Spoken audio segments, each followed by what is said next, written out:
Welcome, everybody, to the Competition Archery Media Podcast, where we explore all things pertaining to competition archery. I'm your host, PJ Riley, and the CAM Podcast is brought to you by O'Neill's Classic Archery.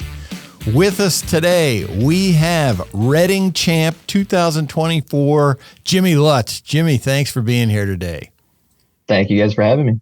So how does that feel, Reading Champ? It's weird. Honestly, I kind of forgot about it until you just mentioned it. Like I just didn't expect it. And so I didn't really think about it, but yeah, it's weird. Well, one of the things I wanted to ask is I don't remember in our discussions before if you ever mentioned that as one of your like bucket list, like, yeah, I want a Reading title. It's one that it's on the bucket list of you got to go do it. Like just like Vegas is, Yeah. Reading, I feel like in the States is the Vegas of outdoors, because everybody, it's on the West Coast and it's a different feel than every other shoot. Right. Essentially it's just like field archery, but it doesn't feel anything like field archery when you're out there. Yeah. But yeah, it was definitely on my bucket list to win. I didn't think it would ever happen just because I feel like the people that win Reading are usually from out west that have shot the safari shoots their whole life. And then you just get guys that will get on a good weekend or something or maybe get lucky with weather. And that's how it happens. But yeah, we're here. So, and before we get into Reading in particular last weekend, you took second at Gator Cup. The weekend before you won Reading. And then what was the tournament before that you podiumed in? The First Dakota Classic. First Dakota Classic. Okay, gotcha. And so that's like a indoor, little longer distance, not 18 meters, but indoors, Reading, Gator Cup. That's kind of now we got London in 2 weeks. You need to add that in there, and that's got to be some kind of Grand Slam. Right. I just need to win them all instead of take second and third in some of them.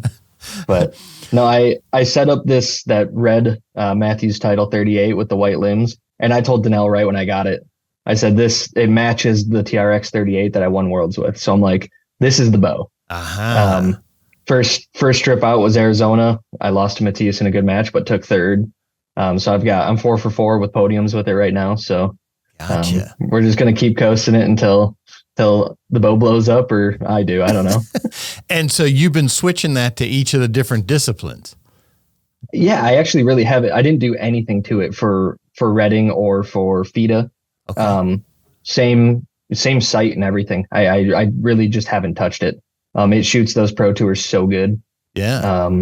And then for Minden, that was in between all those shoots, I have the Title 38 that I shot indoors with that I set up for 3D. For gotcha. Foley. I'm still rocking that. The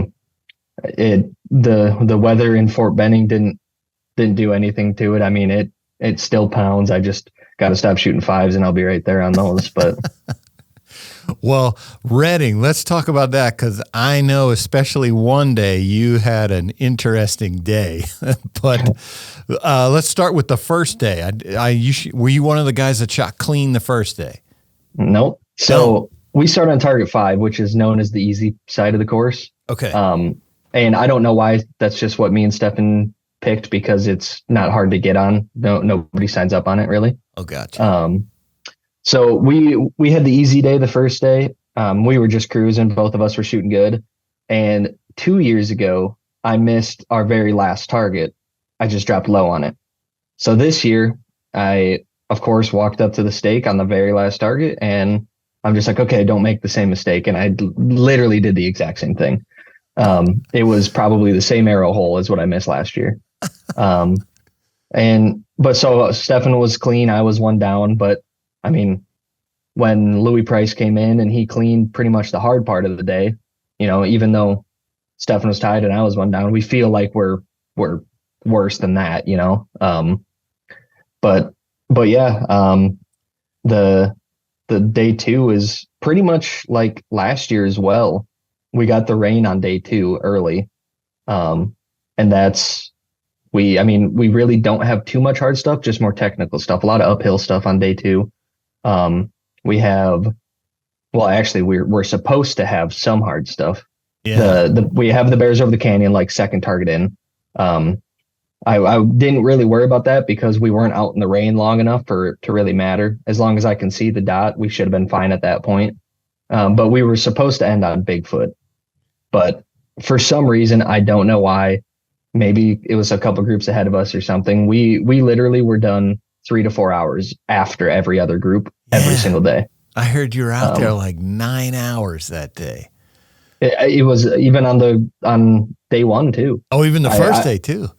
Yeah, because once I would get reception, I would look at online scoring and just see how many targets people are through. Yeah, and we would have like 9 to 11 targets to go, and I would look and like Robert Householder would be done already. Man, and then day 2 came, and I mean obviously the rain slowed everybody down, but we were huddled up under umbrellas with the like 59-yard bear right before Bigfoot, and it's just hailing on us. My release pouch is completely full of water. There's knocks floating in it. I saw a video across the canyon of you guys looking at that bear that was just solid hail. Yeah, I mean, I had no clue what to do in that situation either. Stefan, I mean, he's like, there's no time limit. We don't have to shoot. So we're just going to wait here till it passes. Yeah. And the group right behind us eventually got right behind us, and they I think shot the target before us just before it started, so they had a score in that. And then they walked to us and they're like, take your time, we're not shooting in this either. So but then luckily the lightning came, because I don't know what would have happened after that. Right. Because I mean we were so cold. I didn't have waterproof anything. Ugh. It was just a nightmare. The lightning came, and immediately the guys in our group were like, well, that's lightning. We got to get off the mountain. So walked all the way back originally they were going to send us back out after the lightning left. And because some of the guys in the group behind us were like, there's no way we're climbing up that hill with the hail. Getting down the hill, just walking in the road was slippery. But yeah, I mean, just nothing you would ever expect from Redding. It was completely wild. I saw video also from the vendor area. Lots of people had video of like several inches of hail, where it was gathered. We were standing at the stake of the bears when it hit. And originally there was like a little like stream, a 1/4-inch stream going through. By the end of it, because we didn't move, we were just staying under umbrellas. By the end of it, I had water going over my shoes. Oh, jeez. We were standing in like a little river at that point. But I don't think anybody really even saw it on the radar or anything. Yeah. We were all watching the rain, and we had a little bit of a break, maybe like 30 minutes. We're like, hey, we're good. Let's go bust these next targets out and get home and dry off. But that just came so unexpected. And you, at the end of that day when the lightning hit, I believe you had 4 targets left? Yep. 4 targets. And then, so was then that like a issue or discussion when you got down there? Like, because the next day, obviously, there has to be time left for the shoot-offs at the end. Right. So it's a little more chaotic at the end there. Were they just like, well, just got to, did you start with those 4 or did you finish with those 4? So they wanted us to finish with those 4. Okay. So we started the target after Bigfoot. And I mean, day 3, the weather was great. It went fairly quick, and we shoot 5 less targets in general. Right. And we knew that the last 4 targets that we had to go make up would be really quick. We could just bust through those. So, but day 3, we literally had every single hard shot on the course except for the bears over the canyon. We had the elk herd, moose, Bigfoot, the 59-yard bears are super tricky, the buffalo, just at everything you can imagine. So, I mean, I didn't expect, luckily I was able to shoot clean in the rain the day before. I didn't expect, I've never hit Bigfoot in my life before this. Yeah. I've shot 6 arrows at it and I have missed every time. And that was your last target. And it was the very last target of the day. And obviously coming in, we knew Mike was one down. We knew all the scores. Yeah. And at that point, Stefan was only 2 down. He ended up missing his first arrow on Bigfoot. But yeah, I mean, I just went up there. I had to cut the top vein off of my arrows to make 100 yards, just so I would clear my sight housing. Yeah. And I'm just like, well, you either tie or lose the event here. So let's just give it our best shot. All I can do is break a good shot and hope it hits. And I stuck 2 really good arrows right in the middle of Bigfoot. Come on. Was there, now the times I've been there can be some wind. Did you have any of that on Bigfoot? Not really. A little bit of a breeze going to the left, but I think now after the fire, it was like wide open there. And now I think the vegetation is starting to come back. So it's starting to block a little bit more wind. Gotcha. But I mean, we really didn't have wind at all on day 3. So I don't think, I mean, it wasn't much at all. So is it just your group there at Bigfoot when you're shooting this? So we had my group and there was like 4 groups behind us that didn't finish either. Yeah. So we're like, we all shoot fast and we had a small group in general. So we ended up telling the group behind us, hey, we're going to wait for you at Bigfoot. But by the time, I mean, we literally shot the last 4 targets in maybe like 25 minutes. Gotcha. Like we were just cruising through it. Yeah. And so we shot Bigfoot and then we were like, just going to sit there and wait. We waited for like 5 minutes and they didn't even shoot arrows on the target behind us. So we're like, all right, let's go up, just score them and then wait for them after. And then we'll all walk in together. And then kind of right when we were done scoring, I can't remember her name, but she works at the shoot. She came ripping up on a 4-wheeler to grab our scorecards and stuff. So they could get them all in. So they could see what happened. Yeah. What's that like? So Bigfoot, for folks who are listening who don't know, that's the longest target at Redding, 101 yards.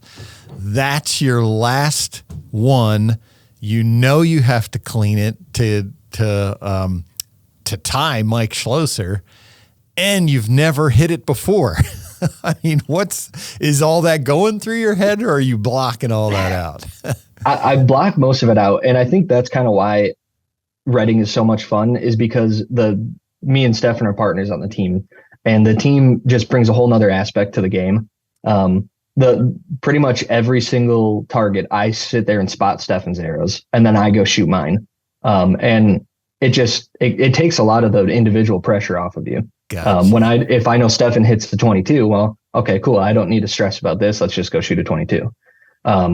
Stefan missed his first arrow Bigfoot and then smoked his next one. And he's like, I broke just left of the dot pretty much. And that's where he missed it. So he's like, don't worry about the wind, go up there and shoot. And I honestly wasn't really thinking about tying Mike. I was just like, oh, okay, let's go get a 22. So we're clean as a team and let's go try to win the team stuff. Gotcha. And typically in Redding, I've shot decent there, but I'm not in the conversation of tying for the lead or podiuming. Right. So I didn't really even think about it. And then I remember after I shot, when I walked down, I texted Danelle. I said, I did it. And she didn't really know what I meant. And literally all I meant was, yeah, I hit Bigfoot. Like that's all that happened. But so then you get into the shoot off with Mike Schlosser, which is at the target called the elk herd, 88 yards, I believe it is. And it's just one arrow. And I don't know what it is. Is it to hit or closest to center? Or what is the actual, what are you trying to do? So it's closest to the center. I knew my 88 yard mark was perfect because we shot it earlier that day. When we shot it during the round, there was a little bit of a breeze. I broke right side dot and I like half shaft on the line, and then I broke middle and it was perfect. Gotcha. So we shot the team shoot off before the individual shoot off. So that gave me another sighter arrow. Yeah. And I shot a pretty dang good arrow. Chris Schaff was just inside of me, and me and Stefan were pretty close to each other, but we were the same team, so it didn't matter. But so I knew I had a great mark going into the individual shoot off. We hop up there. We didn't waste any time. Right as she said, you guys are good. Me and Mike are both fast shooters. Yeah. We're both FIDA guys, so we know what it's like to put pressure on people. So we both drew back right away. I'm pretty sure we shot at the same time too. But I hit pretty much the exact arrow hole that I did in the team round. which was just a little low left of center. And I honestly, I can't, when I picked up my binos, I couldn't really see. Like I was just nervous and shaking and whatnot. But I think Mike hit left side dot. I'm not sure. Gotcha. But I don't. I mean, when you shoot, everybody in the crowd calls out pretty much like who wins. So I just heard Jimmy. So like I didn't really see, but I'm pretty sure Mike hit a pretty decent arrow too. But yeah. Now, what's that like? That's certainly a different setting than some other tournament shoot-offs. Everybody's like around you, kind of like in a semicircle. There's some people right behind you, real close. What's that like to shoot? This is to win it, you know, one of the biggest tournaments in the world, one arrow, 88 yards. What's that like in that environment? You know, like just because of my FIDA background, I didn't really think about it. But I think it honestly takes a little bit of pressure off of you because it's more laid back. There's not like the clear fences with cameras around you and stuff. Yeah. You know, like the guys shooting in my group were just standing right behind me. So like it just feels more laid back. But I mean, when you look down at it and both sides of it are just covered with people, I mean, it's kind of like a golf event, you know, where everything's just tighter and right down the middle or right down the fairway. And all you got is this little like 30-yard fairway to shoot through. But no, it was cool. I mean, I've shot in the team shoot offs and stuff there before, so I knew what to expect. So I didn't really think about that during it. Yeah. But it is cool after the shot that immediately people just walk up to you, hug you, like congratulations. And I mean, in that moment, I'm like, I didn't really think, oh, well, I just won Reading. Like, yeah, it's just weird. You know, I'm thinking, oh yeah, I just shot a good arrow, you know, but it still hasn't really sunk in yet. Did Mike, was he in a shoot off at all? In other words, did he get a chance to shoot an arrow before that arrow? Yep. Me and him were in the same team shoot off. There were 4 teams clean. Oh, okay. So his partner, Chris Schaff, actually won. He had the close to the middle arrow for the teams. Gotcha. But Mike's was, I think, pretty similar to where his individual shoot off arrow was too, just a little bit left. Yeah. And so it was level playing field. You both got a shot, practice shot, and then the real one. Right.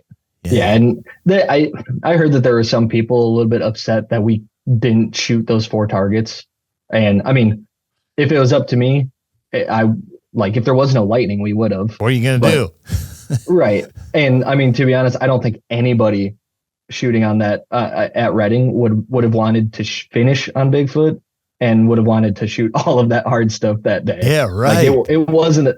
I mean, it might have been nice because I wasn't freezing cold when I shot it, but it wasn't a benefit. No. And I mean, at that point, it's, you know, on day 2, it's kind of like, this is an archery tournament. Do I want to stand on top of this hill with this big chunk of aluminum in my hand? Right. No. There was a guy, a couple groups behind us that when that lightning hit, he screamed and started running. No kidding. And we weren't even like, okay, what do we do now? Like he already just ran in front of us. I mean, we could have been shooting, but he just ran in front of us and started running. I'm like, all right.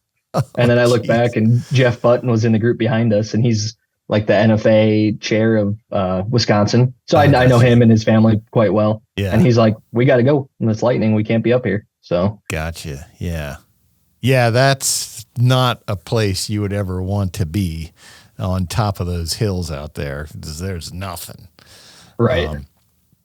That's so what I thought was really interesting, besides it being your first Reading championship, is that in listening to you, that you dropped your point on the first day, which was, I mean, the third day was really nice, but you know, the first day when you had the easy part of the course, that's where you dropped your point and then cleaned the rest of the stuff when it was hard or nasty or whatever. Yeah. And Mike did that same thing. Mike's miss was on a 19-yarder, which it's a pretty uphill shot. I mean, I've seen great archers miss it. It's easy to miss, but you know, you just wouldn't expect that from somebody shooting one down to miss at 19. Yeah. You know, mine was at 49, but it's a big dot, so I should never have missed it. And I'm guarantee you, I'm not missing it next year. not 3 years in a row. So, and I understand, I heard Chuck Cooley say that this is considered, your score is considered a record because there's a new course layout. Yep. As far as I know, I don't really know the history of the Reading shoot much. This was only, well, it's my fourth time now, but as far as I know, Jesse Broadwater shot one down on the old course. I don't know what the difference is, but I know it's something with after the fires that they had to change some stuff. Right. But he shot one down, and he, like 10 years ago, and he's been the only person to ever do that. And he hasn't done it since, I guess. Okay.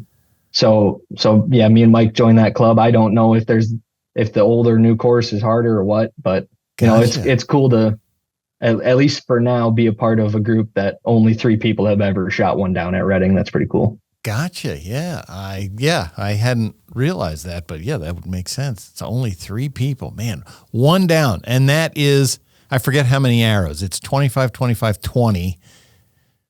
Yeah, it should be 70 targets, 140 arrows. 140 arrows. Man, missing the dot one time. What does it, I can't even fathom the mental focus it must take to stay that into it. Like it seems to me that would be real easy to get lazy on one. Oh, I missed that one.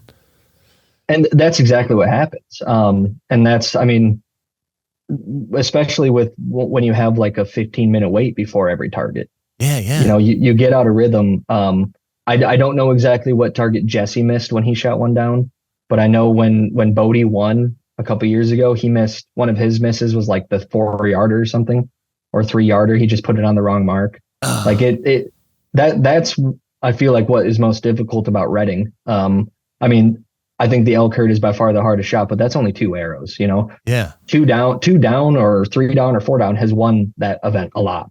Right. So I think the mental side of that range is the hardest part.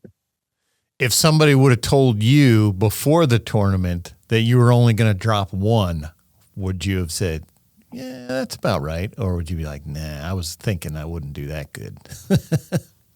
I mean, I think we all go out there expecting to hit them all. I've been shooting my bow good. I've been, my thumb has been great the past couple of years. I haven't I've really nailed down my mental side of archery. So I would have said, okay, like I'll take that. Sounds good. Yeah. But I mean, you can say whatever until you get out there and actually do it. Yeah. But yeah, I mean, I coming into it, I was really confident. Like I knew my setup was as good as it's ever been. And I just had to do my job, and luckily I did. I think I saw you posted that you went there several days in advance and you had lots of time to kind of get ready. Yeah, we went straight from Shreveport. Well, we flew out of Dallas, but straight from Minden. Yeah. Danelle took my 3D back home with her, and I flew out to Sacramento with Stefan. But we shot, there's a club in Red Bluff, I think it's called Ishi, and they have a nice flat range out to 101, kind of just like the Reading area does. Yeah.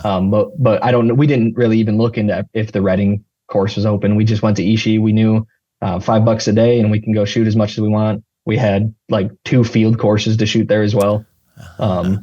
So yeah, we were just out there. We were with Louis Price and Katie Boardwell. We got an Airbnb. So we just drove out there every day, shot for a couple hours, got everything ready, made sure our sights were leveled and whatnot, and got sight marks. But how about that?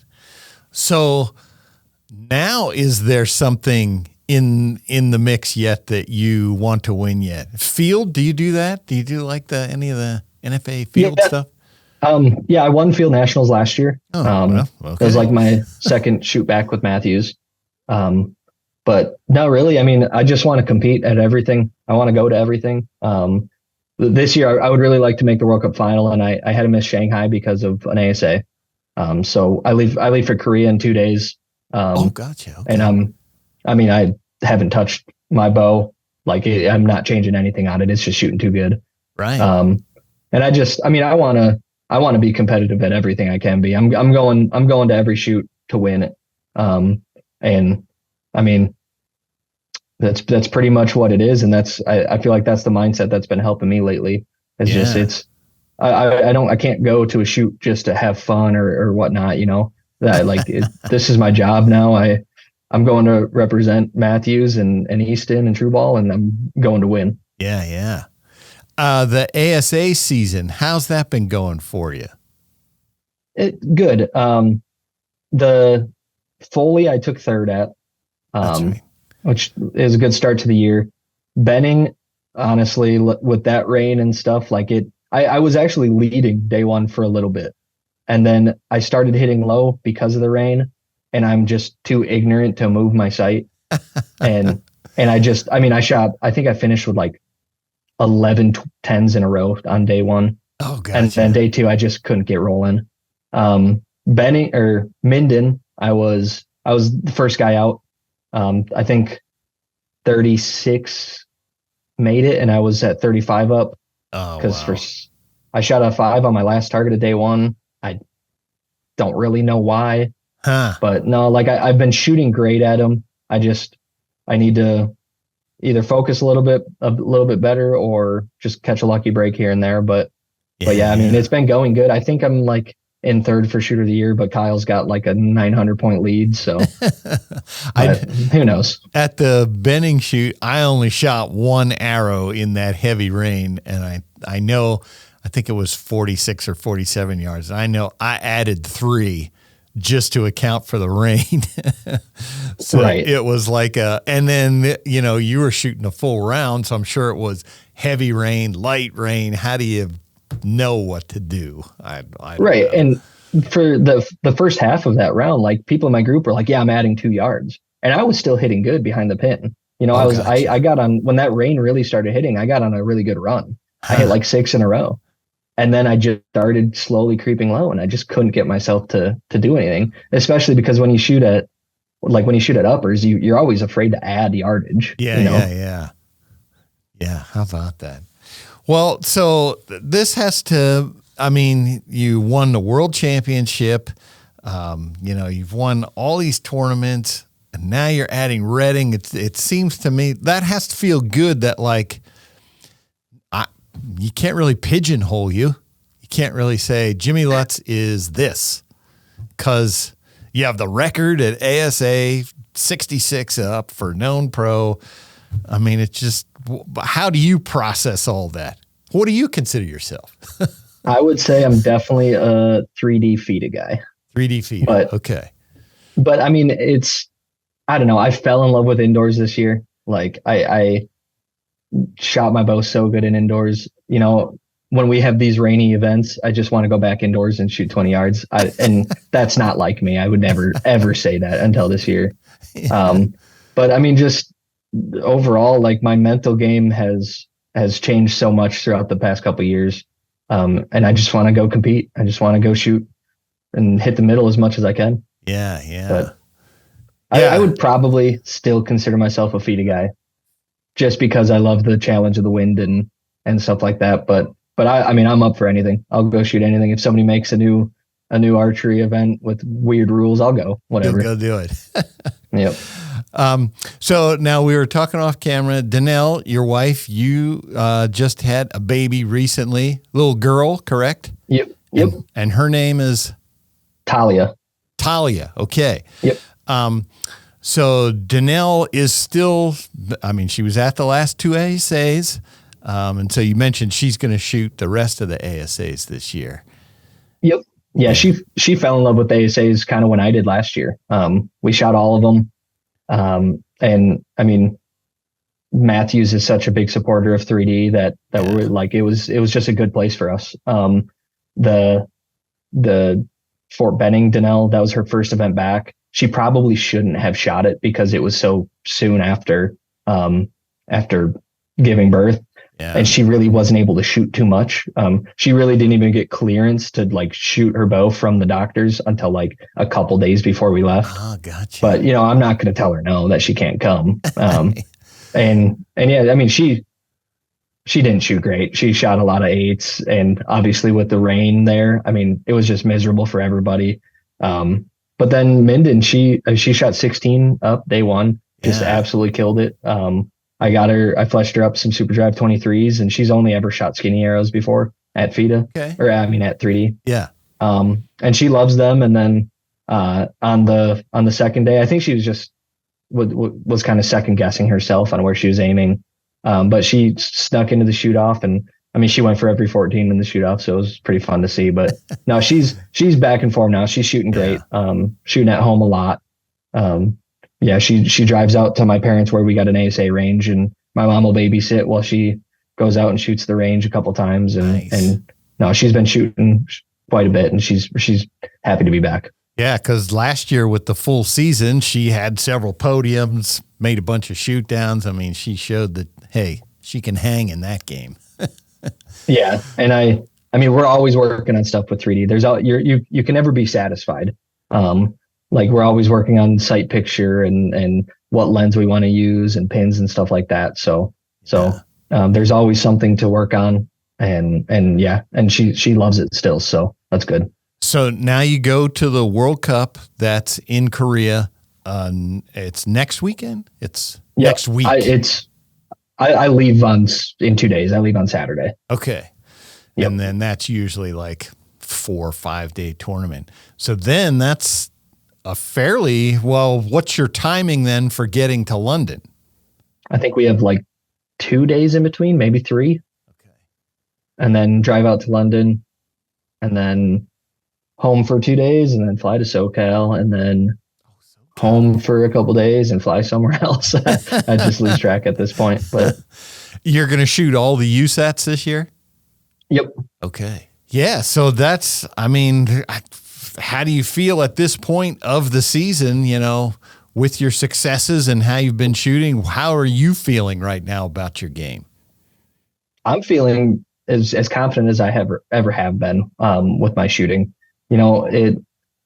It takes a long time to really nail like a bow down and get a great setup. It takes some people a long time. It takes other people a short time. I'm in a very lucky spot with Matthews, and honestly, I'm not just saying this. They are so easy to set up. So this red bow that I've been shooting, like I just paper tuned it, shot maybe 2 arrows through paper, and said, let's go. Like this thing, I've never been so confident that arrow is going to be behind the pin.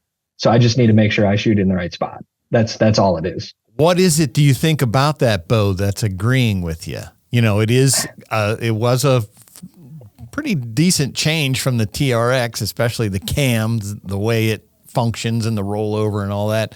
But for you, what are you sensing about it? I mean, it just aims so good. And I think you're going to hear a lot of people say that about it. That like the TRX is great, and I thought that aimed really good, but this title just aims so good. And I feel like that takes a lot of stress and pressure off of everything else in the sport. If I can aim steady on something that I want to hit, that takes a lot of pressure off my thumb. It takes a lot of pressure off my brain. And I can just go out and shoot. And I mean, Gator Cup last weekend, like I dropped 1 point the whole day going up to the gold medal match. Oh yeah. I wanted to mention that. Right. But 3 150s in a row, which like I've shot a lot of 150s before, but it's never been like that. Like that's when I knew like, okay, something special with what I got going on right now.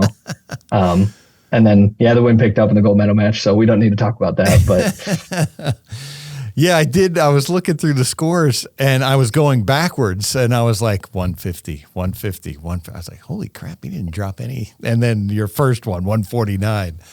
Yep. Yeah, I can't even imagine, especially for a command style shooter when I've heard multiple people say when folks like you or Kyle, command style, when you guys are on, man, it's just hard to beat you. I will say with this bow, if we're in calm conditions, I probably could shoot a hinge just as good, just because it aims that well. Yeah. But yeah, I'll never switch from a thumb. It's just, to me, it's just the most accurate, and I don't want to sound too much like Tim, but it is, I feel like the most accurate way you can shoot, and I'm just going to ride it out until I decide to retire someday. Talking about the title and how it aims, it's interesting because I've heard people say, folks like yourself, you get this one, you're like, oh, it aims, better than this one, or it aims so good. And they were like, well, you said that about the last one. But when you have one that's really good, you think, oh, yeah, this is great. You don't know until you see something better that it is actually better. Like you said, the TRX, same thing. I mean, I'm not on your level, but I know that one aimed really well, but same thing. Once I started aiming with the title, it was like, whoa, I have lots of pin movement. Suddenly I don't.